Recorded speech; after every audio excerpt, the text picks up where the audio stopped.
Bonjour et bienvenue dans cet atelier consacré au sujet de la newsletter du thérapeute. Un sujet qui me tient particulièrement à cœur, vous allez comprendre pourquoi. Et surtout un sujet que je suis très très heureuse de venir partager avec vous. Donc un grand merci à l'équipe de la Voix des thérapeutes de m'avoir fait confiance, de m'avoir invité pour venir vous parler donc de la newsletter et pourquoi.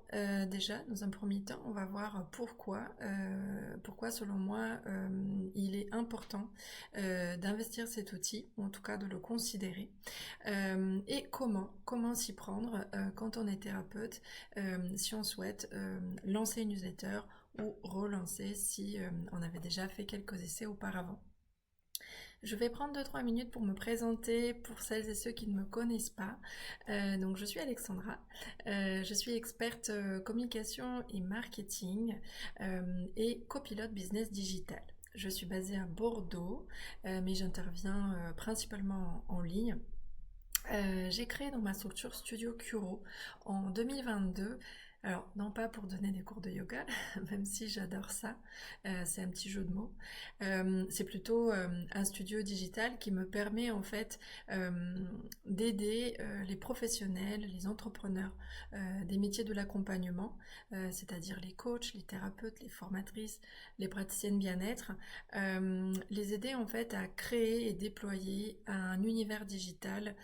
Alors, un univers digital qui est source d'abondance, on est d'accord, c'est quand même le premier objectif avec lequel on se tourne bien souvent vers le marketing. Mais ce qui me semble encore plus important dans ce contexte-là, c'est de créer un univers digital qui soit aussi source de joie, qui soit aligné avec vos valeurs, avec vos projets qui sont souvent empreints d'une vocation, d'un sens, d'une mission forte. Et donc pour moi, l'univers digital qu'on va créer, il faut qu'il reflète ça. Et surtout, il faut qu'il soit cohérent et tout à fait respectueux avec votre façon de fonctionner, puisque cet univers digital, bah, clairement, c'est pas votre métier principal. Donc, il est là pour venir vraiment pour vous aider à développer votre activité pendant que vous êtes en train de faire votre vrai métier, c'est-à-dire soigner, accompagner, transformer, etc. C'est vrai que je parle très souvent en féminin parce que 99% de mes clientes, ce sont des femmes, mais évidemment, il n'y a voilà, il ne faut pas le prendre personnellement. Tout le monde est le bienvenu, évidemment, pour venir échanger avec moi sur ces sujets-là. Euh, donc j'ai une expérience en marketing et communication. Dans un premier temps, j'ai travaillé dans le domaine de la culture, dans plusieurs différents musées, au château de Versailles, au musée du Quai Branly, dans des galeries d'art sur Paris. Et ensuite, sachant que le développement personnel et toutes mes recherches un petit peu dans ce terrain aussi bien au yoga, bien-être, etc. C'était un petit peu en parallèle de ce parcours-là, jusqu'au jour où les deux se sont joints pour mon plus grand bonheur. Donc je prends beaucoup de plaisir du coup aujourd'hui à adapter en fait ces techniques, ces stratégies en fait marketing traditionnelles. Je prends beaucoup de plaisir à les adapter du coup à l'univers bien particulier de l'accompagnement. Et donc j'ai une approche que j'appelle donc le marketing doux ou le marketing conscient. C'est une façon de pratiquer le marketing où on va en fait vraiment se concentrer sur la partie authentique, bienveillante. On va être très très à l'écoute aussi des clients, enfin des patients, ou en fonction de comment vous les appelez. Et j'ai un regard, vous verrez, qui est quand même assez structurant, donc avec vraiment toujours la recherche d'un fil rouge et le fait de pouvoir avoir en fait une vision globale sur ce qu'on fait et pourquoi on fait les choses. Je ne vous ferai jamais faire une technique marketing juste parce que c'est tendance. Pour moi, il faut vraiment voilà, que ça fasse sens pour vous par rapport à votre fonctionnement, par rapport là où vous voulez aller. Donc toujours en accord aussi avec votre vision du succès qui vous appartient complètement, qui n'a rien à voir sans doute avec la vision d'une voilà, une grosse entreprise. Le déclic, quand je vous parle de ça, il faut savoir que le déclic, il m'est venu en fait quand un jour une cliente m'a dit, alors j'adore travailler avec toi parce que quand je travaille avec toi, j'ai la sensation de travailler pour moi et non pas pour une grosse entreprise genre Meta. C'est vrai que je le faisais assez naturellement, mais vous verrez même par rapport à l'approche que j'ai de l'email. J'aime bien mettre les outils en fait à leur juste place d'outils qui sont vraiment au service de vos objectifs et non pas l'inverse. Donc ma mission, elle va être vraiment de vous aider à bâtir un univers digital qui soit cohérent et efficace pour vous.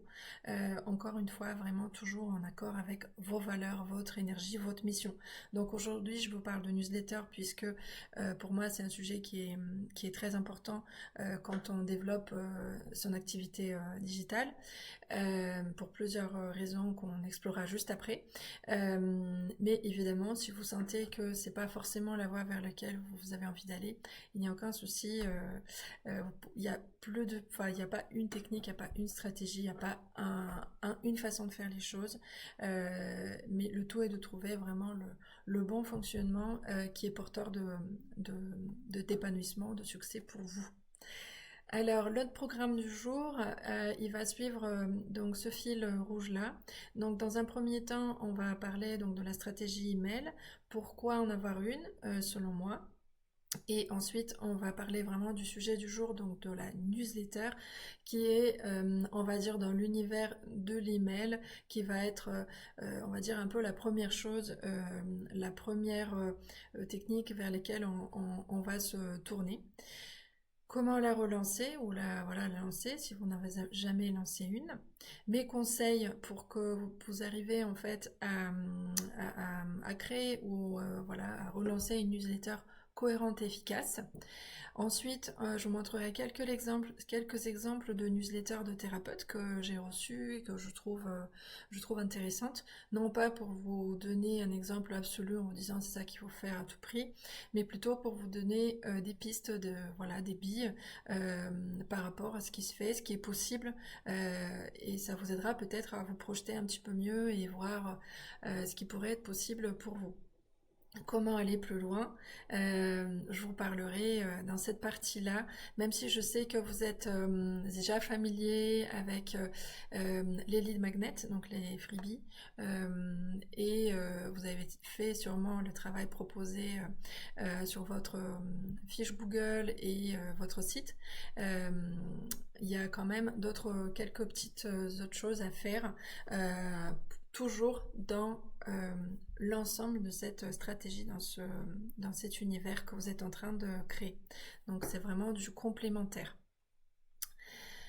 Allons-y. Alors, pour commencer, j'ai envie de vous demander de prendre un petit cahier, peut-être mettre la vidéo sur pause, d'aller chercher un petit cahier, un stylo et de prendre 5 minutes pour faire une introspection. Souvent je propose des introspections quand j'interviens en live. Aujourd'hui ce n'est pas forcément le cas, mais vraiment si vous prenez le temps de réfléchir, de poser un petit peu voilà, l'état des lieux et vos objectifs en termes d'email, je serais très heureuse d'avoir un petit retour. Donc n'hésitez pas à me contacter et me parler un petit peu justement de ce que vous avez noté dans ces parties introspection qui reviendront 2-3 fois dans l'atelier. Donc, dans un premier temps, j'aimerais bien que vous preniez conscience en fait de ce qui est aujourd'hui, de l'état des lieux là vraiment à l'instant T. Donc, est-ce que vous avez un compte sur un logiciel d'emailing? C'est déjà la première question. Est-ce que vous êtes familier avec ce type de logiciel? Il y en a plusieurs. Donc, ceux qui sont les plus connus, que vous avez peut-être déjà entendus, c'est donc MailerLite, Mailchimp. En français, il y a Brevo. Enfin, il y en a quelques-uns sur le marché. Si oui, donc lequel vous utilisez ou lesquels vous avez utilisé et quelle est votre utilisation aujourd'hui? Est-ce que vous vous en servez de façon active ou est-ce que vous avez créé un compte et puis c'est resté un petit peu dans un coin, donc aucun jugement. Est-ce que vous avez déjà lancé une newsletter? Est-ce qu'elle est en place, elle est fonctionnelle, ou est-ce que c'est plutôt à l'état d'essai? Et à quelle fréquence vous l'envoyez? Donc c'est vraiment voilà, la première chose dont je voudrais qu'on prenne conscience ensemble, pour ensuite aller vers notre objectif ici et maintenant, qui va être en fait, l'objectif de cet atelier va être, comme je vous disais déjà dans un premier temps, de vous aider à comprendre les enjeux de l'email dans le développement de votre activité pour que vous puissiez prendre une décision où vous allez mettre votre temps, votre énergie, voilà, vos ressources aujourd'hui et vous transmettre quelques clés de base pour vous aider à relancer votre newsletter ou la lancer si ça n'a jamais été fait, votre newsletter de thérapeute. Alors, pour moi, l'email est un levier vraiment essentiel du développement d'une activité en ligne pour plusieurs raisons. La première raison, qui est pour moi une des plus importantes et dont j'aimerais vraiment que vous preniez conscience parce que c'est vrai, c'est quelque chose que je vois tout le temps et qui est tout à fait normal puisque c'est, on va dire, le message dans lequel on baigne tous quand on se connecte sur les réseaux sociaux. C'est-à-dire que on a un peu cette impression que les réseaux sociaux font tout, qu'il faut absolument y être de façon hyper intensive, investie, et que autrement on va pas réussir en tant qu'entrepreneur. Euh, j'ai déjà pu voir voilà, dans différents contextes que c'est pas forcément vrai. Il y a beaucoup d'entrepreneurs qui s'en sortent très très bien, qui ont vraiment des activités florissantes sans forcément être sur les réseaux sociaux, puisqu'ils ont trouvé d'autres moyens de toucher des nouvelles personnes et de développer leur clientèle. Je vous dis pas qu'il faut pas être sur les réseaux sociaux, pas du tout. Je pense que les réseaux sociaux sont un superbe outil, mais il faut ne jamais oublier que ce n'est qu'un outil et que à chaque fois qu'on l'utilise, tacitement en fait, on accepte les règles du jeu, donc une sorte de contrat un petit peu implicite avec Meta, qui est le contrat suivant, c'est-à-dire donc Meta nous met à disposition un outil de façon gratuite, parce que bon, la plupart du temps, on n'a pas besoin d'acheter de compte payant pour Instagram notamment, ou pour LinkedIn, etc. Donc ces grosses entreprises, donc ok, ils nous mettent à disposition ces outils de façon gratuite, mais ce n'est pas un cadeau, c'est-à-dire que c'est quand même leur business model, il faut être bien conscient de cela. C'est leur business model est le suivant. Je vous mets à disposition quelque chose de gratuit. En contrepartie, en fait, vous travaillez pour moi. Donc, en fait, à chaque fois qu'on se connecte, à chaque fois qu'on crée du contenu sur les réseaux sociaux, en fait, c'est notre façon, en fait, de payer quelque part pour avoir accès à ces outils-là de façon gratuite. En fait, c'est nous qui créons tous les jours la valeur de ces outils. Donc, il faut que la balance soit équitable, c'est-à-dire que à chaque moment, il faut vous dire, est-ce que le temps que je mets dans ces outils, euh, est-ce que vraiment j'ai du retour sur investissement en fait? Est-ce que j'arrive à capter en fait suffisamment de clients ou suffisamment de contacts? En tout cas, est-ce que j'ai la sensation d'être dans une relation équilibrée? Si ce n'est pas le cas, c'est pas du tout. Voilà, souvent on se met dans une position un peu, oui, mais il faut quand même y être. Voilà, sinon je vais pas réussir, etc. On peut y être de plein de façons différentes et c'est vraiment le message que j'ai envie de vous passer aujourd'hui, c'est que une fois quand on se connecte sur Instagram, typiquement, on a toujours, au bout de 15 minutes, vous avez bien compris que voilà, on vous met un peu la pression. Oui, il faut poster pour l'algorithme, etc. Il faut telle fréquence, il faut tel contenu, il faut nanana. Donc en fait, c'est très très facile de croire cela. Et parfois, on peut prendre aussi plaisir, on peut prendre plaisir à ce jeu-là, jusqu'au jour où en fait on se retrouve dans une posture un peu influenceur, influenceuse, alors qu'on n'en est pas une. C'est-à-dire que pour moi, clairement, quand on est thérapeute, notre métier c'est thérapeute déjà dans un premier temps. Et si on passe 1 voire 2 jours par semaine sur les réseaux sociaux, ce qui est le cas de certaines personnes, pour moi c'est déséquilibré. Sauf si vraiment vous avez la volonté de devenir, voilà, d'être un peu sur ce modèle d'influenceur, influenceuse. Mais clairement, ce temps-là est disproportionné, ou il n'est pas du tout assez efficace. Donc, d'autant plus que quand on est sur les réseaux sociaux, donc toujours dans la logique de ce contrat un peu implicite, en fait, on est un peu comme si on était dans un terrain loué. On est dans un terrain où il faut travailler en fait pour quelqu'un. Mais notre travail ne nous appartient pas. C'est-à-dire que tout le contenu concret, voilà, l'audience qu'on va développer, finalement, ça correspond à un fichier contact derrière, sauf que ce fichier contact ne nous appartient pas. Et pourtant, il a été quand même durement gagné avec beaucoup beaucoup d'heures de travail. À aucun moment on ne peut l'exporter, on ne peut aller sur un autre outil, ou on ne peut avoir notre mot à dire si par exemple Meta décide de fermer un compte ou de le bloquer pour une raison. Bien souvent c'est des robots qui décident par rapport à des critères précis. Je donne un exemple pour que vous compreniez. Parfois c'est très très injuste et parfois on comprend même pas pourquoi ça a été fait. Notamment ça m'est arrivé plusieurs fois dans le cadre de comptes autour du yoga, que le contenu ou le compte soit suspendu parce qu'il viole une clause de nudité par exemple. Sauf que bon, objectivement il y avait pas vraiment de souci, c'est juste qu'il y avait quelques personnes qui étaient en débardeur, etc. Sur les photos. Donc c'est vrai que quand on se retrouve dans cette situation-là et quand vraiment on a mis tous les œufs dans le même panier et qu'on a énormément travaillé notre compte, etc., que c'est vraiment la source principale de contact à ce jour-là, c'est voilà, c'est très très très décevant. Donc souvent c'est une façon de mettre en garde. Et un autre exemple que je peux vous donner qui va peut-être vous parler, toujours dans l'univers du yoga notamment, puisque c'est un univers que j'ai beaucoup côtoyé au moment du Covid. J'ai eu plusieurs professeurs de yoga avec qui je discutais qui me disaient oh là là, comment je vais faire parce que en fait maintenant c'est voilà, c'est le Covid et puis en fait je n'ai jamais travaillé mes emails, je n'ai jamais demandé les adresses de mes élèves, je n'ai aucun moyen de les contacter, je n'ai aucun moyen de leur proposer typiquement des cours en ligne à distance. Donc c'est une dépendance là d'un studio par exemple, ou une dépendance d'un...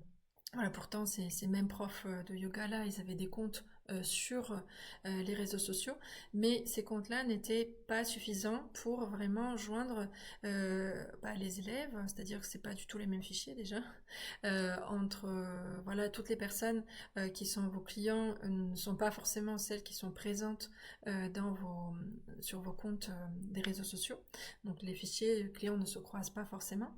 Mais dans tous les cas, ce que j'ai envie de vous faire prendre conscience ici, c'est vraiment le fait d'être un petit peu ouais, un peu malin, un peu intelligent, et de vous dire ok, moi je veux bien être dans cette relation en fait, que ce soit par rapport aux réseaux sociaux ou par rapport à certains partenaires ou certains cadres voilà, de collaboration.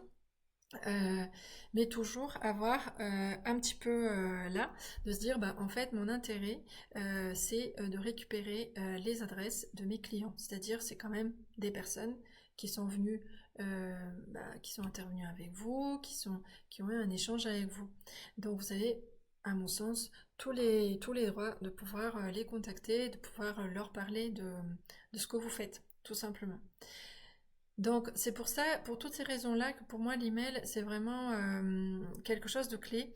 Et même on peut commencer de façon tout à fait simple avec un fichier Excel en fait, où on note régulièrement les adresses email des personnes avec leur nom, prénom, juste quelques infos, à quel moment on les a rencontrés, par quel biais, voilà, quel service, quelle offre ils ont acheté, et commencer à tenir ce fichier-là pour peut-être un jour pouvoir l'intégrer aussi dans un outil d'emailing et commencer à lancer une newsletter. Euh, Mais le tout est en fait d'y penser et de commencer à le faire et aussi d'avoir un peu ce réflexe systématiquement de récupérer les adresses des personnes. Surtout, ne soyez pas gênés. Ne soyez pas gênés de demander ces emails, ne soyez pas gênés de les noter. Souvent, on a un peu un blocage par rapport à ça, parce qu'on pense aux grosses entreprises qui harcèlent un peu les gens en leur envoyant énormément de messages, etc., non sollicités. Enfin, non sollicités, on va dire, on a dû accepter en cochant une petite case quelque part qu'on était d'accord, mais globalement, on n'a pas vraiment demandé de façon active à recevoir des mails d'Arty, Fnac, etc.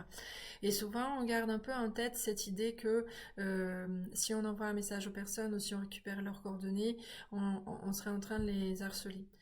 Donc, je vous invite vraiment, vraiment, vraiment à déconstruire cette idée-là, puisque vous n'êtes pas une grosse entreprise déjà. Vous n'êtes pas voilà, une grosse marque. Donc le rapport avec vos clients, avec vos patients, il n'est pas du tout pareil. C'est un rapport en fait de personne à personne. Et si les gens sont venus vous faire confiance, qu'ils ont apprécié votre travail, je peux vous dire qu'ils seront vraiment, ils seraient vraiment heureuses de recevoir de vos nouvelles et d'être au courant de vos nouvelles propositions. Pensez par exemple à quelqu'un que vous adorez, avec qui vous adorez travailler, que ce soit, que sais-je, prof de yoga, pilates, méditation ou thérapeute, voilà, que vous fréquentez vous personnellement, quelqu'un qui vous inspire, quelqu'un qui vous apporte du sens ou du soutien. Si cette personne, par exemple, écrit un livre, ou si elle écrit un article, ou si elle a un contenu intéressant à partager, est-ce que ça vous dérangerait de le recevoir? Je pense que non. Donc au contraire, je pense que vous serez très très content, ça vous fera plaisir. Donc mettez-vous de l'autre côté et dites-vous que vous avez toute votre place pour tisser ce genre de lien, sachant que l'email est vraiment un support qui permet de tisser des liens beaucoup plus pérennes et de qualité que les réseaux sociaux. Déjà parce que vous arrivez dans la boîte mail des personnes, qui est un espace beaucoup plus intime, beaucoup plus personnalisable aussi au niveau du message, et beaucoup plus personnel voilà, comme lien de confiance. Aussi, quand on est dans notre environnement email, boîte email, on a quand même une meilleure concentration en tant que lecteur, voilà, internaute. On a une qualité de l'attention qui est vraiment supérieure, rien à voir avec les réseaux sociaux où on est tous avec un peu un cerveau popcorn, même quand on est très entraîné euh, au niveau du développement personnel, on reste des humains et ces outils sont faits pour que notre cerveau il soit un peu en mode, voilà, en mode TikTok dans tous les sens. Donc clairement, si vous arrivez à établir en fait un lien par email avec vos clients, avec vos patients, ce sera vraiment un lien fort. Et même, on peut arriver jusqu'au moment où les personnes attendent avec impatience de recevoir notre lettre. Si en tout cas on arrive à construire un petit rituel, vraiment donner un rendez-vous régulier. C'est déjà arrivé, vraiment, je vous assure que ça peut être aussi votre cas. Ce qui est intéressant aussi à savoir, il y a différentes études qui ont pu mesurer ça, notamment aux États-Unis. On sait aujourd'hui que le retour sur investissement, c'est-à-dire tout simplement aussi entre effort, temps et énergie que vous mettez versus retour, voilà, en termes d'activité en face et de prise de rendez-vous, d'inscription, etc. Le retour sur investissement est clairement exceptionnel dans l'environnement email. Souvent, on va se dire oui, mais il y a quand même les spams, donc je suis pas sûre que les gens reçoivent, etc. Oui, il y a l'histoire des spams clairement, mais on est très très très très loin, par exemple des pourcentages de non-réception quelque part sur les réseaux sociaux, puisque peut-être que vous le savez, sur les réseaux sociaux, la moyenne à peu près, c'est 1% en fait de l'audience, de votre audience globale, seulement 1% voit réellement votre message. Donc bon, ça diffère d'un compte à l'autre, mais on va dire que c'est un petit peu la moyenne et c'est ce qui se passe, notamment quand on n'est pas, voilà, justement une grosse boîte avec beaucoup de moyens. Contrairement donc en fait à l'email où on est dans un taux de délivrabilité quand même à 99%. Donc quand même, principalement la plus grosse partie des personnes à qui vous envoyez votre newsletter ou vos campagnes email vont la recevoir et vont pouvoir la lire et l'ouvrir, etc. On sait aussi que on se fait dans le métier, on dit on se fait connaître par les réseaux sociaux et on vend par email, et ça se vérifie quand même énormément. Quand je discute avec mes clientes ou d'autres voilà, d'autres entrepreneurs, c'est quand même très très rare que les gens vendent par les réseaux sociaux. Et quand c'est le cas, c'est vraiment une stratégie très très très développée, voilà, avec un gros travail de création de contenu, sauf si voilà c'est quelque chose qui vous passionne et que vous avez envie de vous investir là-dedans. Voilà, à l'inverse, si vous travaillez le côté email, vous n'aurez pas forcément besoin d'y passer autant de temps et de créer autant de contenu pour réussir en fait à faire passer euh, vos contacts froids, c'est-à-dire les personnes qui viennent tout juste de prendre conscience de ce que vous faites, de qui vous êtes, etc., de les faire passer à l'étape de client.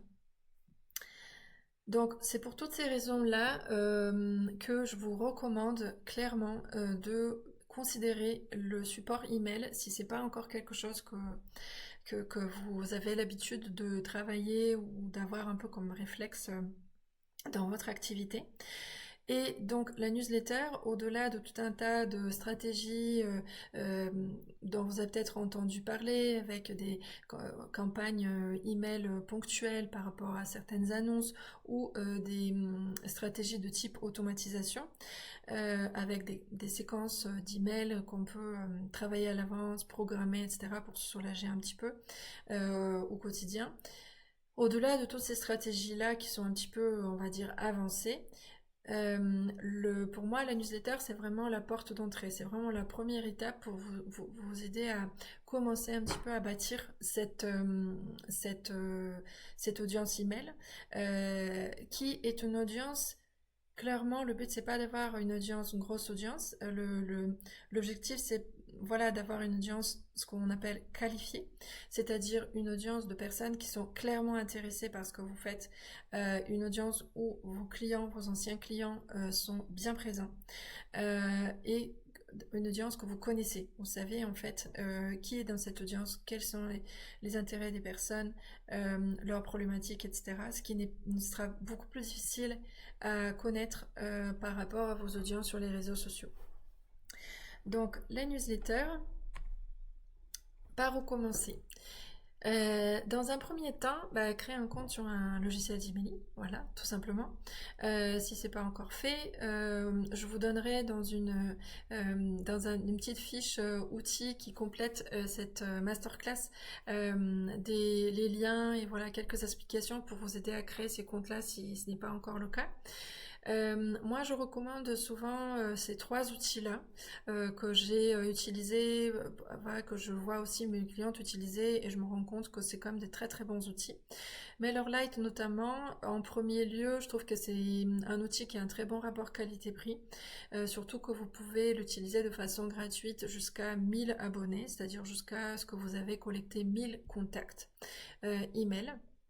Les options avancées, même par la suite, restent quand même très accessibles et dans l'ensemble, c'est un outil qui est assez simple d'utilisation. Ensuite, il y a Kit, anciennement ConvertKit, c'est un outil, les deux c'est des outils américains, donc l'interface est plutôt en anglais. Ils sont en train de développer des interfaces en français, mais il ne faut pas trop compter là-dessus. Donc si vous les choisissez, il faut que vous soyez un minimum à peu près voilà, ok de les utiliser en anglais. Kit est un petit peu plus avancé, peut-être moins intuitif pour une personne qui voilà, qui n'est pas du métier, qui n'a pas l'habitude d'être toute la journée sur ce genre d'outil. Mais il a des fonctionnalités hyper intéressantes pour développer son audience email. Et en français, je recommande à chaque fois Brevo, qui est pour moi, alors c'est un outil français qui a aussi une interface totalement en français, qui est très très fiable, voilà, très bien, qui se développe tout le temps. Par contre, au niveau du prix, il est un petit peu moins accessible que les deux premiers, et il est gratuit seulement jusqu'à 300 abonnés. après, ça bouge tout le temps, donc à vous de vérifier aussi, parce qu'ils changent tout le temps les fonctionnalités, les plans, etc. Mais dernièrement, quand j'ai regardé, il était gratuit jusqu'à 300 abonnés. En revanche, si vous tenez vraiment à travailler dans un environnement en français, c'est un très bon outil. Donc, on commence par créer un compte sur un logiciel emailing, le paramétrer, et par la suite, l'idée ce serait de créer un premier template de newsletter, c'est-à-dire une trame préenregistrée qui vous permet de poser déjà un petit peu vos grandes idées de rubriques ou un peu de disposition de ce que vous pensez mettre dans ces newsletters, et ensuite partir à chaque fois de ce point de départ au lieu de partir d'une page blanche. Donc déjà, ça va vous sortir un petit peu de l'effet j'ai rien à dire. Ce sera beaucoup moins prise de tête et beaucoup plus fluide. Mais je vous parle de tout ça en détail un petit peu plus dans l'outil. Ensuite, à quel rythme? C'est souvent une question qu'on se pose. On me demande, bon Alexandra, ok, je vais créer une newsletter, mais dans quoi je pars, quoi, dans quoi je m'engage. Qu'est-ce que, toujours un peu avec ce réflexe algorithme qu'on nous a beaucoup inculqué sur les réseaux sociaux, souvent on me demande, mais à quel rythme je dois l'envoyer pour que ça fonctionne? Alors, on n'est pas du tout, justement, ce que j'aime beaucoup aussi dans l'email, c'est qu'on n'est pas du tout dans ces logiques d'algorithme, etc., comme sur les réseaux sociaux. Il n'y a pas une entité à satisfaire, quelqu'un avec qui se mettre bien pour que ça se passe bien, etc. Au contraire, vraiment dans l'univers email, là pour le coup, vous êtes libre. Vous faites ce que vous voulez. C'est vraiment vous les maîtres du jeu. Vous et vos clients. Parce que souvent, la bonne réponse pour moi en termes de marketing, ça se trouve souvent du côté du client. Donc la question à se poser, c'est à quel rythme déjà vous êtes capable d'envoyer une newsletter. Donc un rythme réaliste, pour moi, c'est le meilleur choix à faire. Un rythme réaliste que vous êtes capable de tenir sur le long terme. Puisque l'idée, c'est pas d'en envoyer une ou deux. Autrement, effectivement, ce serait difficile de tirer des conclusions et ça, voilà, ce sera pas forcément intéressant même pour vos clients. Donc l'idée, c'est de créer une habitude, un rituel, quelque chose qui revient régulièrement. Donc choisissez un rythme que vous vous sentez, voilà, comme ça, d'emblée, capable de tenir. Quitte à prendre un rythme un petit peu plus allongé, ça peut être même, bien souvent c'est une fois par mois. Mais ça peut être plus, ça peut être tous les 2 mois, ça peut être tous les 3 mois, ça peut être, même je connais des newsletters trimestriels, biannuels, voilà, ça existe. C'est déjà mieux que rien, faut vraiment vous dire ça. Et surtout, si vous vous projetez déjà dans un premier rythme qui vous semble réaliste et que vous vous rendez compte que vous arrivez très bien à le tenir, ce sera beaucoup plus facile d'accélérer le rythme, de dire bah voilà, ok, là je vois le truc, j'ai mes petits réflexes, je sais de quoi je parle, etc. Donc je me sens par exemple de passer à un rythme mensuel. Le rythme mensuel, pour moi, il est pas, c'est un peu, on va dire, la voie, la voie du milieu, la voie royale, tout simplement parce que c'est suffisamment régulier pour entretenir quand même un lien. Donc ça revient quand même assez régulièrement dans la boîte aux lettres de vos auditeurs, j'allais dire, de vos clients, de vos patients. Donc c'est suffisamment régulier pour que ça crée du lien et en même temps c'est pas trop engageant pour vous. Ça reste quand même faisable de réussir à trouver un peu de temps pour faire une newsletter une fois par mois. Ensuite, si vous êtes à l'aise avec l'exercice, si vous commencez, bien souvent aussi, vous commencez à avoir des retours. Les gens commencent à vous répondre, vous dire, ah mais c'est chouette. Voilà, il y a vraiment quelque chose qui se passe. Vous commencez à vous rendre compte, en fait, que ça vous apporte.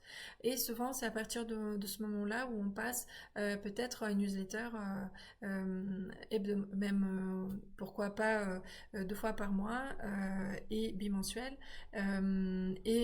Finalement, pourquoi pas hebdomadaire. Bon, hebdomadaire, c'est vraiment plutôt, je recommande pour les personnes qui aiment écrire, qui sont vraiment dans cet état d'esprit de création de contenu, etc.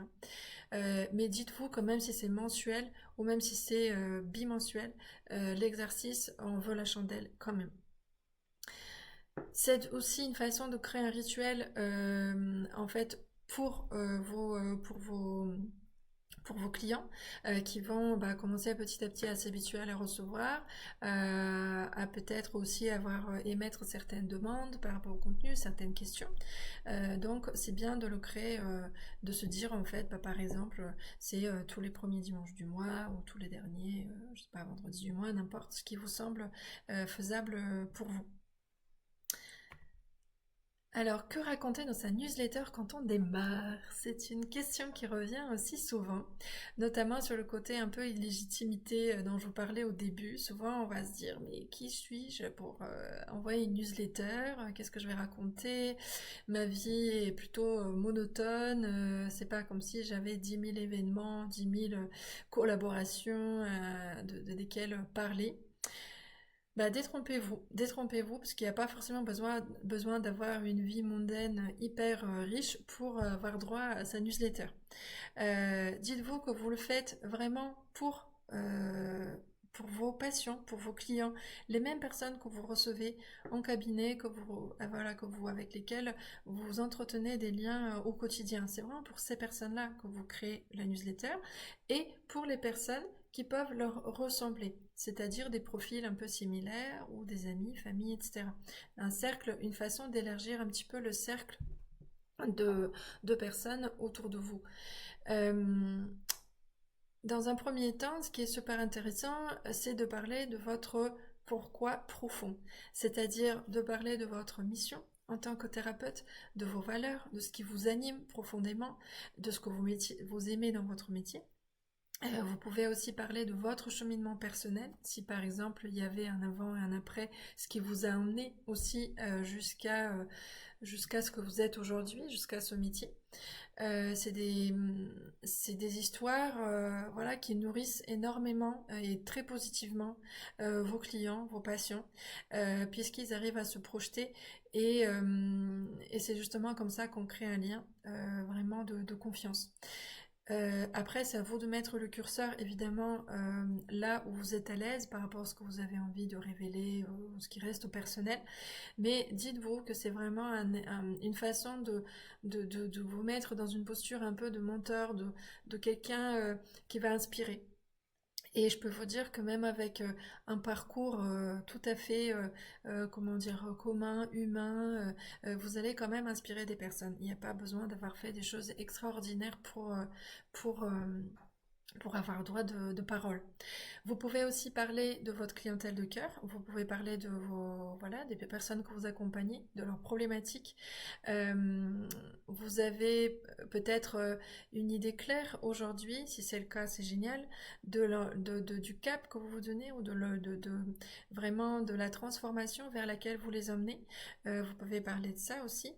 Vous pouvez évidemment parler de vos actualités, de tout le backstage de votre aventure entrepreneuriale.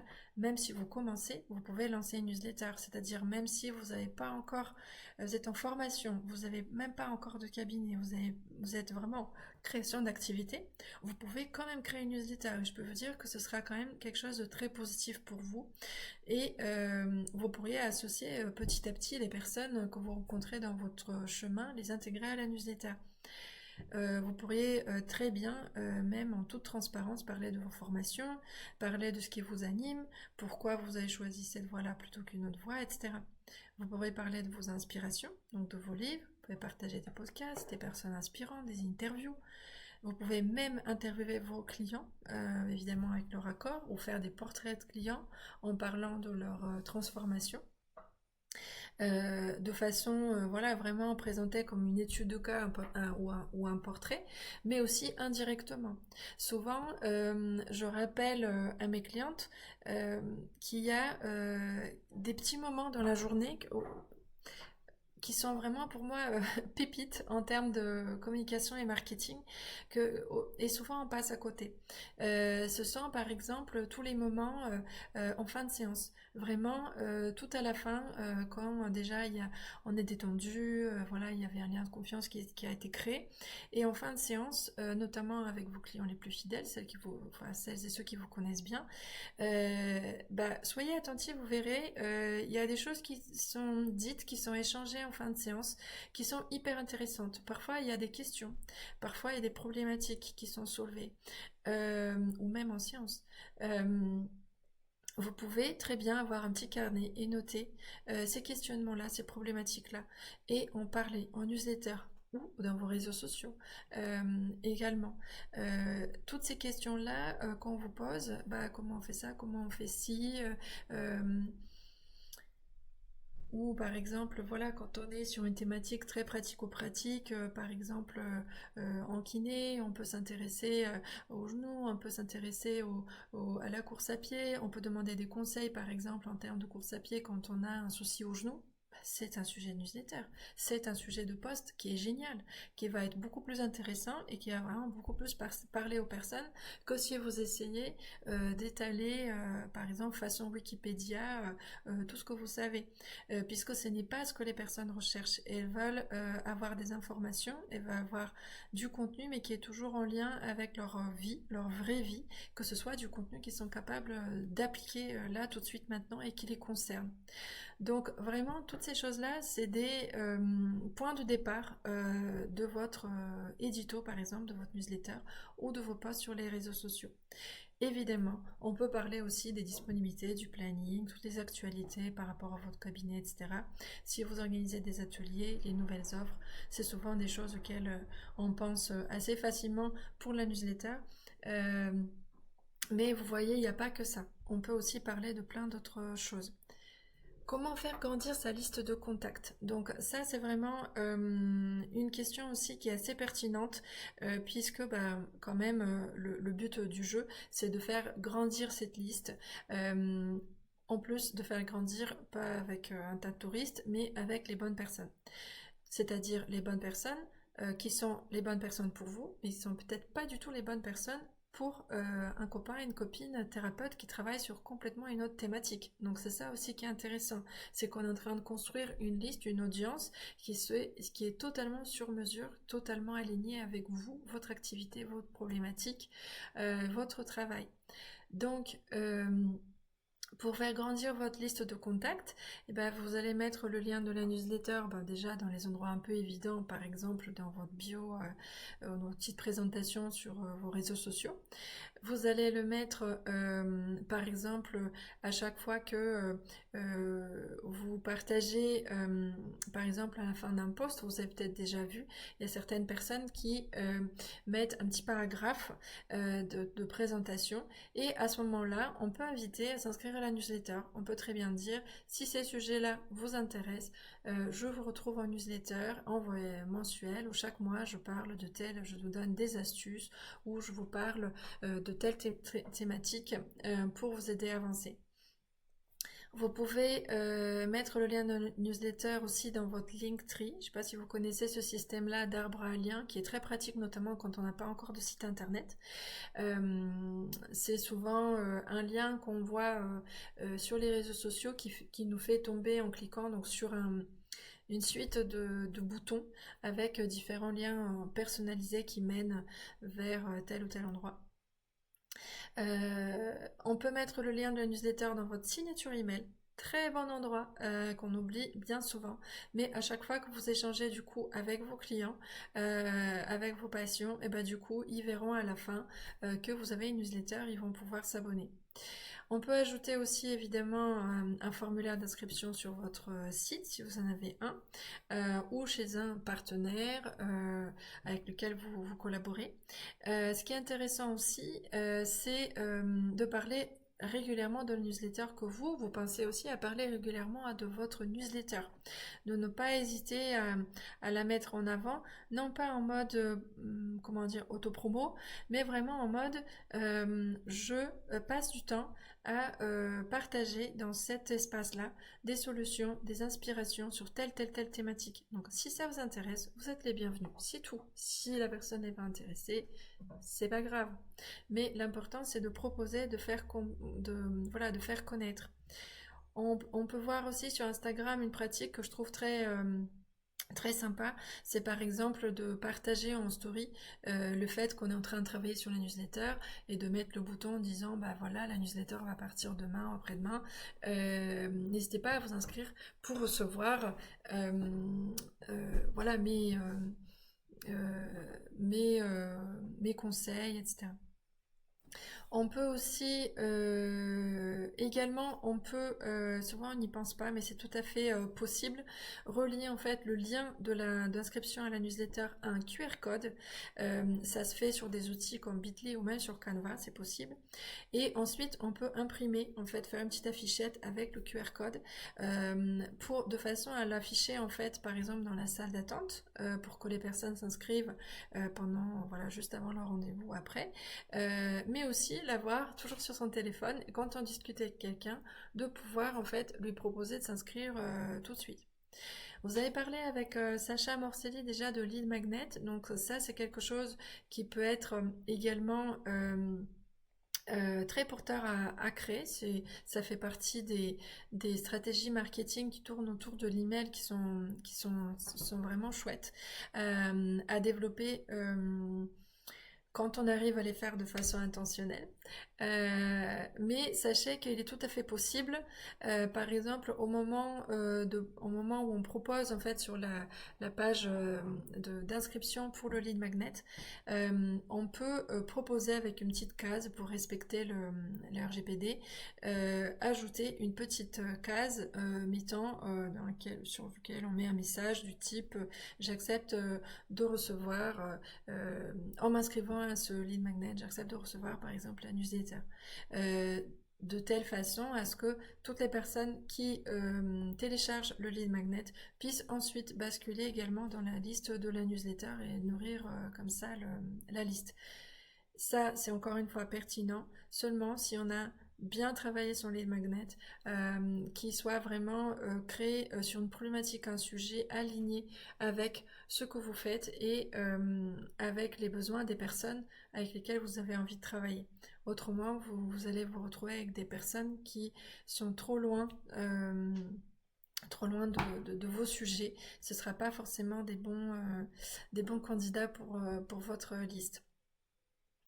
Faisons une petite introspection suite à tout ce que j'ai pu dire jusque-là pour vous permettre d'identifier en fait votre objectif aujourd'hui. Si vous avez envie de vous investir sur la voie de l'email, quel serait en fait votre objectif numéro un?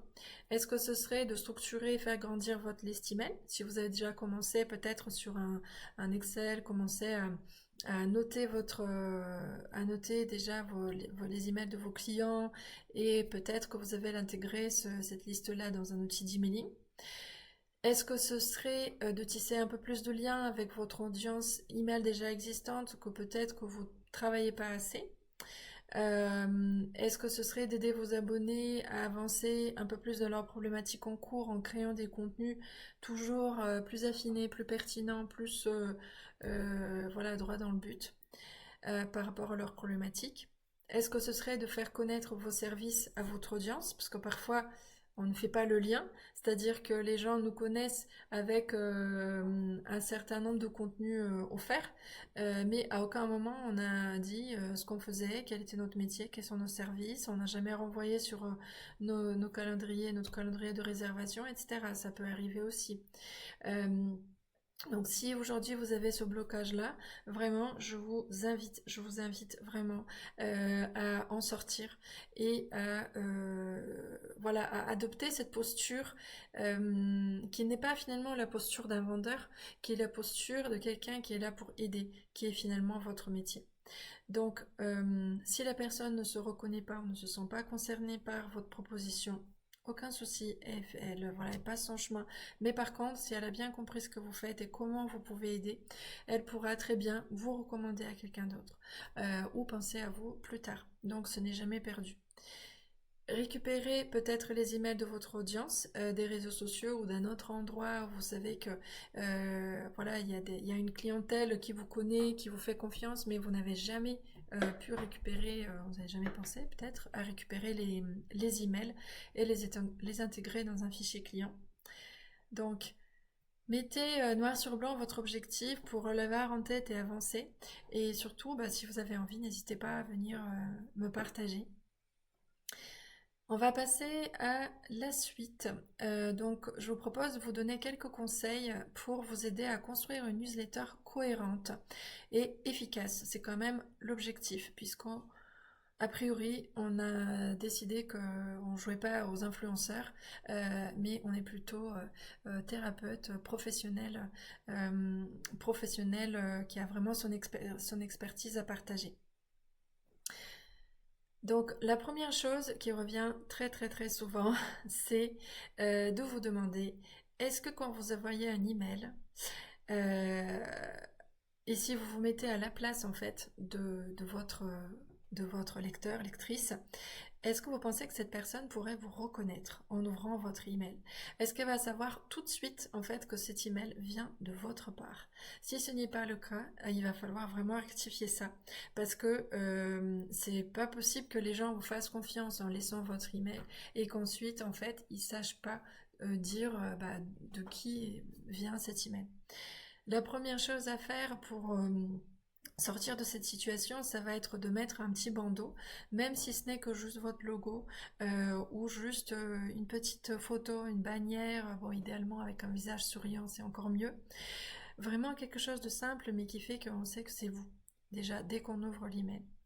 La deuxième chose, ça va être de personnaliser l'affichage de l'expéditeur. Parfois, on crée les comptes et on laisse quelque chose de bidon, de pas assez clair.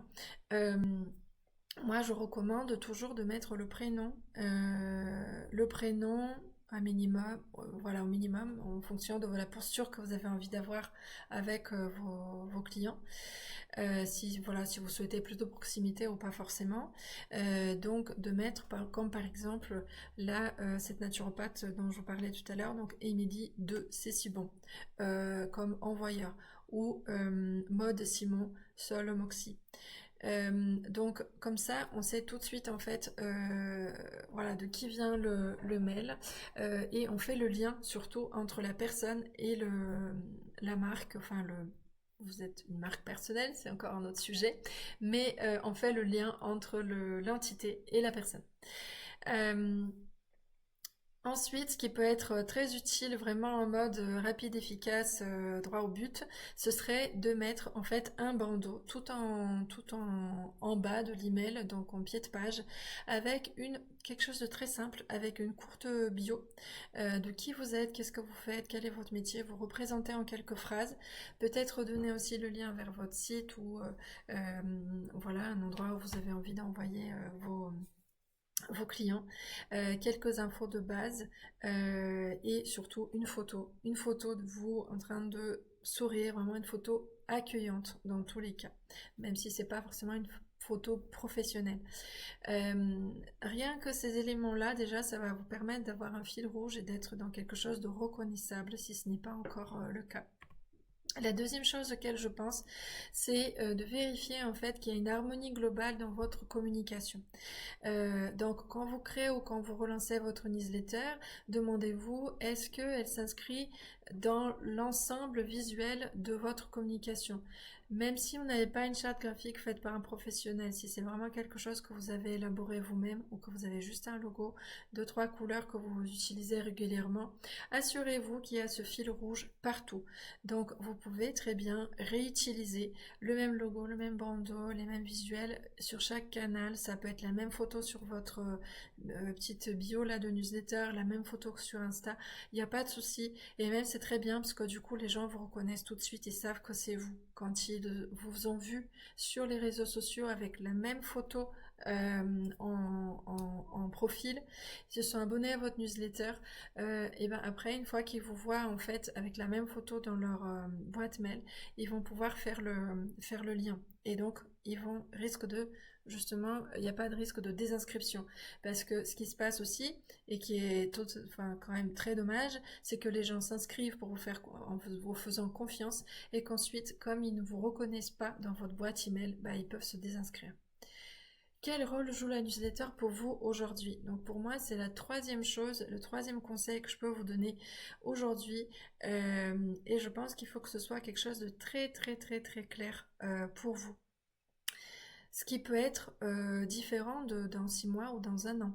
Mais en tout cas, aujourd'hui, que vous sachiez, si vous vous lancez sur cette voie d'un newsletter, que vous sachiez exactement quel est le rôle que cette newsletter va jouer.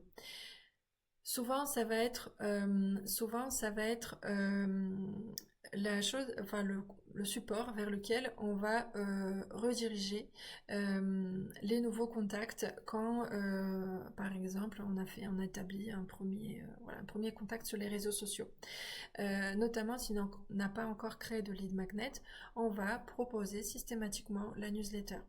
Mais pas obligatoirement, sachant que la newsletter peut être aussi un contenu dédié, ça peut être un contenu par exemple dédié aux clients ou une partie de votre clientèle. Si par exemple vous servez à une clientèle particulière et professionnelle, vous pouvez très bien vous dire, ok, par exemple mon vivier, vraiment ce qui me rémunère les personnes avec qui je travaille principalement, ce sont par exemple les professionnels, donc je crée une newsletter ciblée professionnelle et même si parfois j'interviens auprès de particuliers, bah, je ne vais pas forcément développer une newsletter avec cette ligne directrice là. Vous pouvez très bien aussi faire des choix de ce type-là s'ils sont pertinents pour vous.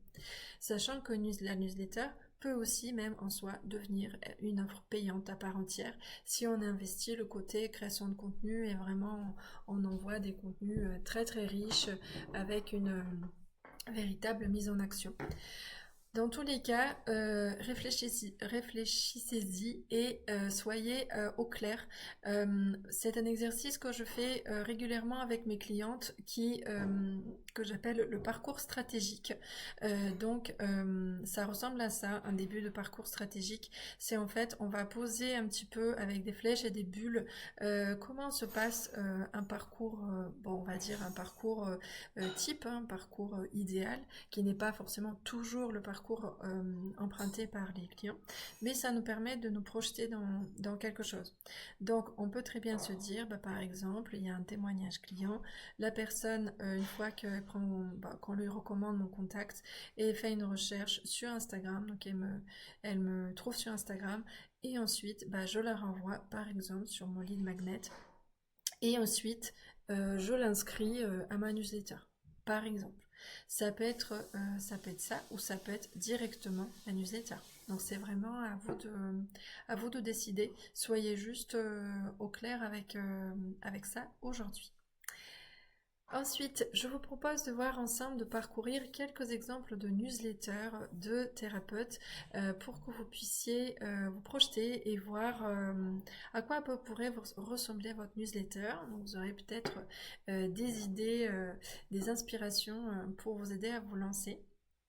Donc allons-y, je vous propose du coup trois exemples et à chaque fois je vais sortir la présentation pour vous montrer un petit peu l'email pour que vous puissiez voir à quoi il ressemble et ensuite on reviendra voir ensemble ce qui fonctionne dans cette newsletter, en tout cas quelques points que vous pourrez emporter avec vous, quelques pépites à considérer pour vos propres pratiques.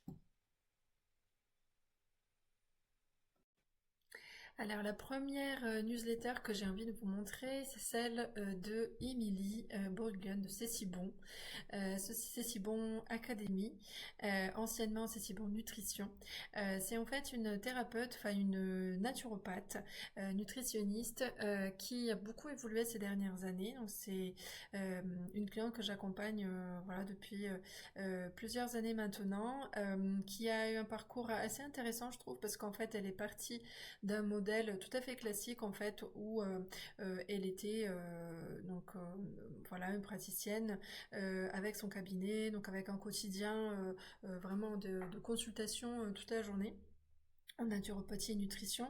Petit à petit, elle a intégré la cuisine santé à ses pratiques et également, donc, elle a commencé à développer son activité en ligne avec des offres complémentaires. Donc, elle est passée par un modèle, on va dire, hybride qui cumulait du coup les accompagnements présentiels et les accompagnements proposés en ligne jusqu'au jour où en fait elle a tout basculé donc en format digital et elle est devenue en fait formatrice certifiée Calliope. En fait, elle accompagne aujourd'hui les naturopathes à se spécialiser en cuisine santé, mais aussi sur toute la partie entrepreneuriale. Avec des outils comme le coaching ou l'EFT. Donc elle a vraiment pris goût à investir l'outil de la newsletter. Et aujourd'hui elle a plusieurs newsletters. Donc vous verrez, donc ça c'est sa newsletter grand public on va dire, qui est restée très tournée naturaux. Donc avec quand même cette teinte sur les sujets de la cuisine santé, qui est devenu vraiment un sujet phare pour lequel on vient vers Émilie, puisqu'elle a une vision tout à fait accessible, gourmande, joyeuse et pas du tout culpabilisatrice de la cuisine santé. Donc là, par exemple, dans sa newsletter grand public, là, elle parle d'un sujet bien particulier qui est donc en fait le sel. Donc à chaque fois, elle va en fait se concentrer sur un sujet très précis ou une thématique ou une problématique bien précise. Parfois, ça peut être par exemple la glycémie euh, par exemple ça peut être un repas de la journée, donc le goûter ou le petit déjeuner, etc., ou le repas du soir. Donc ça va, en tout cas ça va toujours partir de quelque chose de bien concret, une thématique bien concrète qu'elle va traiter un peu comme un article quelque part, vous voyez. Un petit peu comme un article mais qui va être quand même assez riche, donc elle va donner pas mal d'infos et c'est ce que les gens aiment, c'est ce pourquoi en fait ils restent abonnés à sa newsletter. Sachant que dans cette newsletter, donc elle vise vraiment très large, donc elle touche autant des personnes, voilà, des particuliers, juste qui s'intéressent à ces sujets-là de façon tout à fait personnelle, mais elle va aussi toucher à des professionnels qui sont peut-être en reconversion ou sont déjà installés en cabinet. Et elle va également petit à petit, donc elle la présente aussi, elle en profite aussi après cette première partie un peu article, elle profite en fait pour faire le lien avec ses accompagnements. Donc si tu es professionnel, que tu accompagnes, ce type d'astuces très pratiques, accessibles et fondées exactement ce qui fait la différence, donc en consultation ou en atelier, donc elle fait le lien avec sa formation, la cuisine naturelle. En gros, elle est en train de dire voilà le genre d'infos auquel tu peux accéder si tu rejoins ma formation. Elle présente son catalogue de formation, parce qu'en plus elle est vraiment maintenant formatrice avec plusieurs formations certifiées Calliope. Et elle propose également en fait le lien vers sa deuxième newsletter Inspire, qui est vraiment dédiée aux entrepreneurs du bien-être. Donc là où elle va vraiment traiter des thématiques qui sont beaucoup plus proches des préoccupations des entrepreneurs liées aux offres par exemple, au positionnement ou à la clientèle, qui ne sont pas du tout des thématiques, on va dire, grand public. Donc deux newsletters avec un contenu assez différent qui lui permettent en fait de rester en lien avec ces deux typologies de clients, donc particuliers et professionnels. Donc c'est vraiment un choix de sa part. Et du coup, ce que moi je trouve très intéressant dans cet exemple de newsletter, c'est le fait qu'en fait son expertise naturopathie, cuisine santé est vraiment démontrée à 100% via un contenu extrêmement concret, actionnable, qualitatif, voilà, assez riche finalement. Le fait qu'elle arrive à faire le lien quand même entre son contenu offert et ses offres payantes, donc on voit clairement la logique. Le fait aussi que par son discours, elle a réussi à trouver un ton, une façon de transmettre en fait qui aussi fait apparaître en fait ces valeurs qui sont claires, qui ont aussi un parti pris fort hein, par rapport à voilà la cuisine santé, par rapport à la naturopathie, par rapport à la nutrition. Parfois, elle va émettre voilà des opinions, les expliquer, etc. par rapport à certaines pratiques ou certaines comment dire certains produits qu'on voit dans dans les grandes surfaces, etc. Donc il y a quand même un parti pris assez fort et finalement ça lui permet de créer du lien vraiment avec les bonnes personnes, celles qui vont être raccord avec ses valeurs et de s'assurer en fait de toujours travailler avec cette typologie personnes qui vont vers elle plutôt que d'essayer de plaire un peu à tout le monde. Si vous avez envie de découvrir son univers et peut-être aussi de vous abonner à sa newsletter pour recevoir quelques éditions et voir un petit peu comment elle fait, voici son adresse, donc www.cecibon-academy.com. Alors, je vous montre ensuite un autre exemple d'une autre professionnelle. Donc ici, Anne-Claire Méret, que vous connaissez peut-être, c'est une ancienne naturopathe également, quand même il y a quelques années. Aujourd'hui, elle est coach, praticienne EFT, autrice, digital nomade. Enfin, elle est vraiment sur un modèle, comment dire, vraiment où l'univers digital est poussé à son extrême quelque part.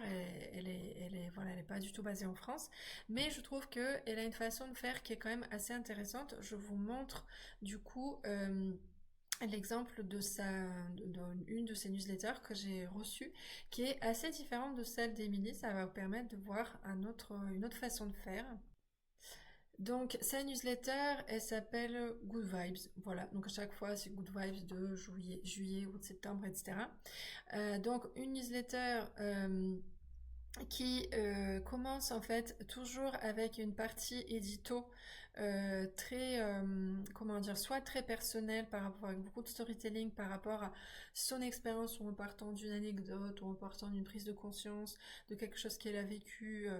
Voilà, c'est toujours assez personnel ou plutôt voilà un petit peu philosophique ou d'une façon comment dire, d'une façon quand même assez ça se rapproche un peu plus à un édito, par exemple, un édito de magazine qu'on peut voir au début. Donc ça va être quand même assez inspirationnel, avec beaucoup de questions, puisqu'aujourd'hui c'est une coach. Donc clairement, elle y va sur la partie prise de conscience, etc. Ensuite, elle va toujours raccrocher les wagons, forcément, avec son contenu. Donc, son contenu gratuit ou payant. Donc là, en l'occurrence, c'est une masterclass offerte, donc dont elle parle ici. Donc, elle donne le lien d'inscription. Elle en profite aussi pour reparler de sa formation phare, Coach from the Heart. Donc, elle va dire que ça revient à l'automne, etc. Donc, elle donne un petit peu ses actus. Elle parle de son expérience personnelle, donc c'est vraiment une façon de faire et voilà, c'est quelque chose qui, euh, qui lui convient. Actuellement, elle habite à Bali, donc elle parle un petit peu de son actualité à Bali. Elle parle voilà de sa chaîne YouTube, mais elle parle aussi de ses lectures. Donc c'est là où elle va mettre des articles, des liens vers des livres, etc. Elle parle aussi pas mal de sa vie personnelle, hein. Ça lui arrive aussi. Là, elle va parler voilà, d'une rencontre avec une petite chienne à Bali. Et ensuite, elle va finir sur une citation. Donc, c'est en soi, voilà, c'est pas forcément une newsletter, comment dire, euh, palpitante, hein. Voilà, elle parle de quelques actus, mais il y a beaucoup aussi de partage personnel.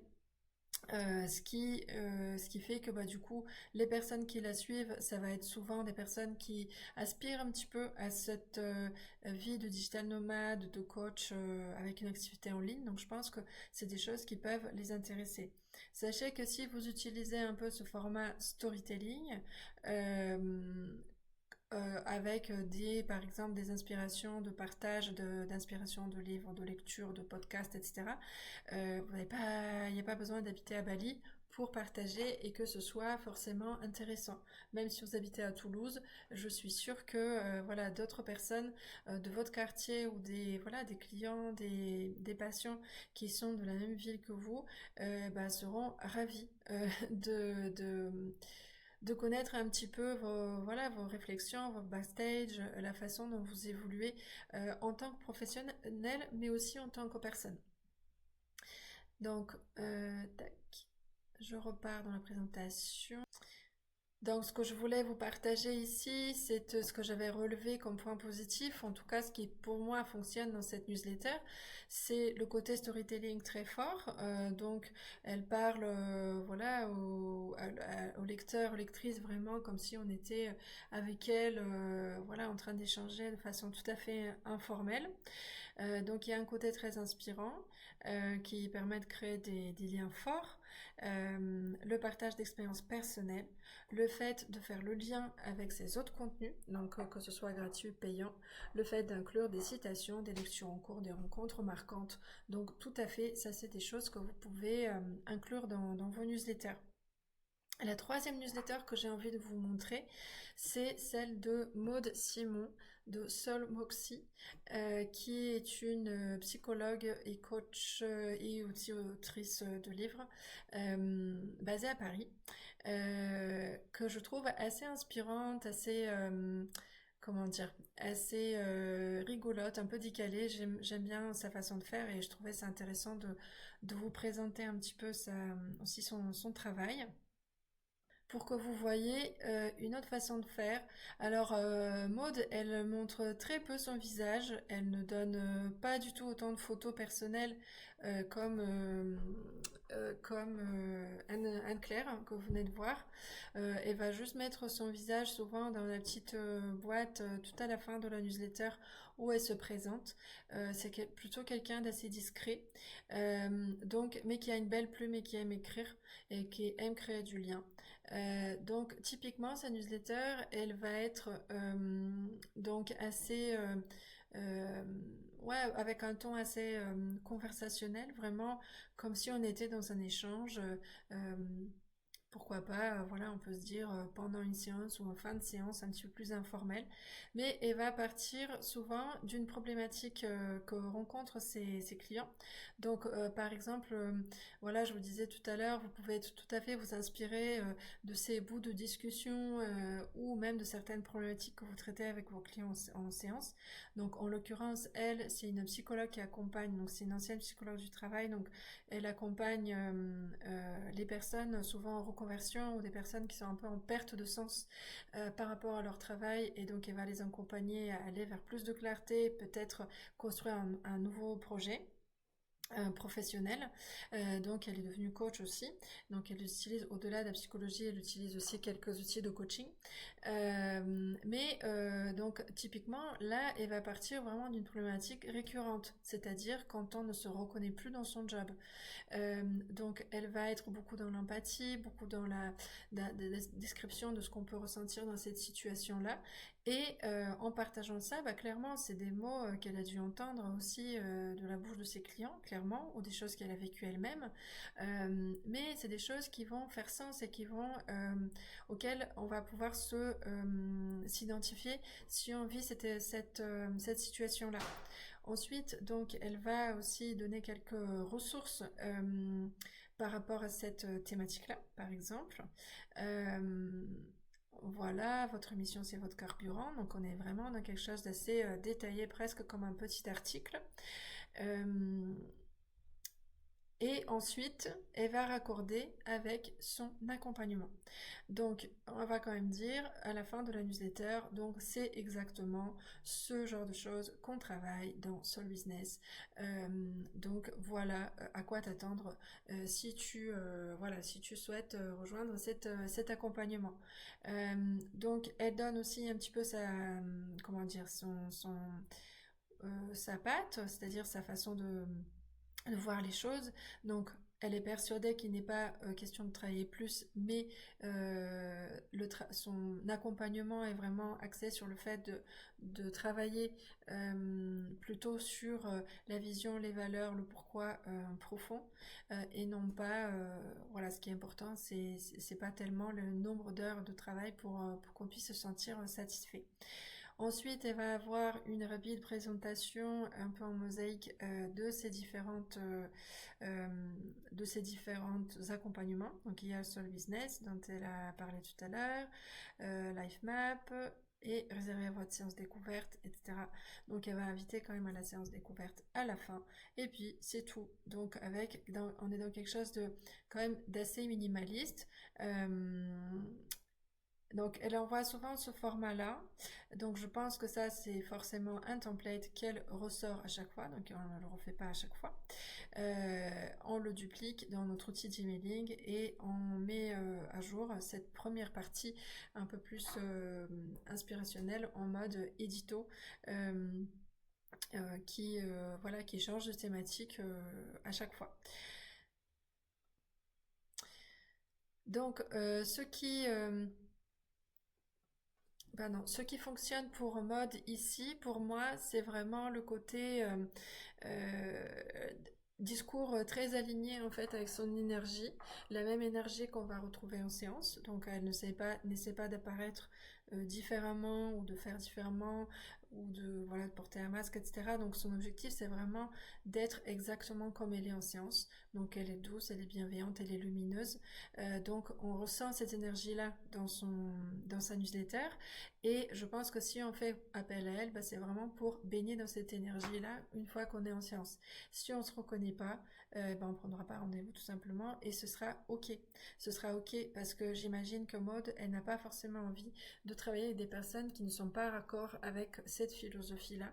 Donc c'est pour ça aussi que souvent on vous encourage, bah, moi et d'autres professionnels, souvent on va vous encourager à vraiment affiner votre voix, prendre voilà une posture aussi, prendre la parole sur des choses qui sont importantes pour vous dans des endroits bah, comme la newsletter, comme les réseaux sociaux, pour aussi, c'est ça aussi qui va vous permettre de connecter avec les bonnes personnes.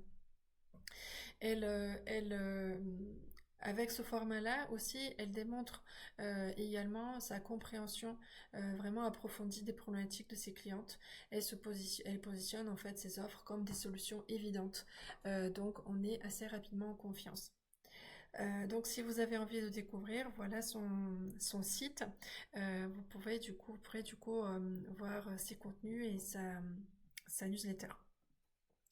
Donc, pour clore cette partie-là, j'ai envie de vous reproposer une nouvelle petite introspection de quelques minutes pour vous demander, bah, du coup, si aujourd'hui vous n'avez pas encore de newsletter ou d'outils emailing actifs que vous utilisez, qu'est-ce qui vous freine en fait à l'investir plus? J'aimerais bien aussi, voilà, si vous avez quelques minutes, être au courant en fait, que vous me partagez ces prises de conscience-là. Est-ce que c'est le manque de compétences, par exemple, pour créer, pour piloter l'outil?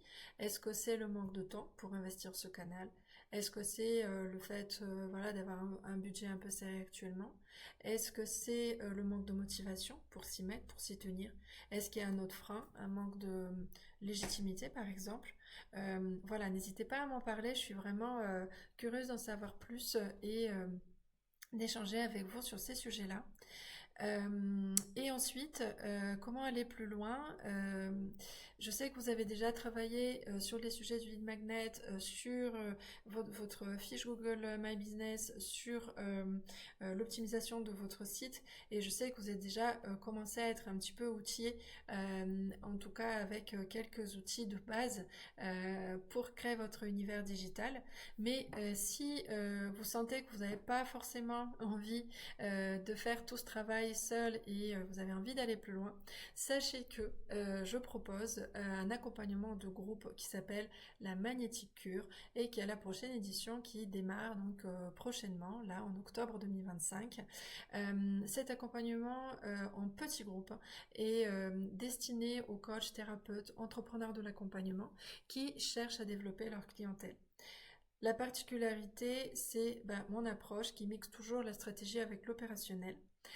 Mon objectif avec cet accompagnement de 3 mois, c'est de vous aider à devenir autonome, vraiment de vous donner quelques clés, d'être là en live avec vous, en groupe et en rendez-vous personnel, individuel, pour vous aider à vous approprier ces outils et devenir, voilà, maître aussi quelque part de votre communication, d'être à l'aise avec tous ces outils-là. Ça vous permettra aussi de prendre un raccourci, donc d'adopter certaines astuces, certains conseils que je peux vous donner en vous évitant des heures de tuto à droite à gauche. Donc il y a la structure du coup qui vous est donnée, vous pouvez bénéficier directement. Et aussi la volonté de vous aider à développer votre activité digitale avec intention, toujours avec stratégie, en évitant d'y laisser des plumes, en étant focus vraiment sur l'essentiel. C'est toujours mon objectif. Donc la prochaine session démarre en octobre, donc du 6 octobre au 23 janvier, parce qu'on fait une petite pause pour les vacances de Toussaint et de Noël. Mais en total, l'accompagnement dure 12 semaines, donc quand je vous disais en tout petit groupe, moins de 10 personnes, avec des lives en visio, en one-one avec moi, mais aussi en groupe, et du contenu pédagogique avec des exemples, avec des tutos où je filme mon écran, sachant que je fais aussi beaucoup de tutos sur demande pour vraiment être là et vous aider là où vous bloquez directement sur vos outils. Donc c'est un accompagnement qui est beaucoup axé sur la pratique et assez peu sur la théorie. Donc on est vraiment là dans l'idée d'y arriver et que vous repartiez avec la conviction d'avoir les bases d'accessible, d'installer, d'opérationnel dans votre business et de pouvoir vraiment les investir par vous-même et d'être capable de prendre les bonnes décisions, celles qui vous conviennent à vous et qui vous apportent des résultats. Voilà, si c'est quelque chose qui vous intéresse, vous sentez que c'est le bon moment pour faire ce travail-là, je serais ravie d'en parler avec vous. Donc, vous pouvez tout à fait me solliciter pour un temps d'échange. Donc, vous avez mes coordonnées par la voie des thérapeutes. Donc, n'hésitez pas. Je serai ravie de mieux vous connaître. Je vous remercie pour votre temps, pour votre attention. Ici, vous avez mon compte Instagram si vous souhaitez le scanner avec un QR code et qu'on puisse se retrouver soit directement sur Instagram, soit par email. Quoi qu'il en soit, merci et je vous dis à bientôt. Travaillez bien, envoyez-moi vos newsletters.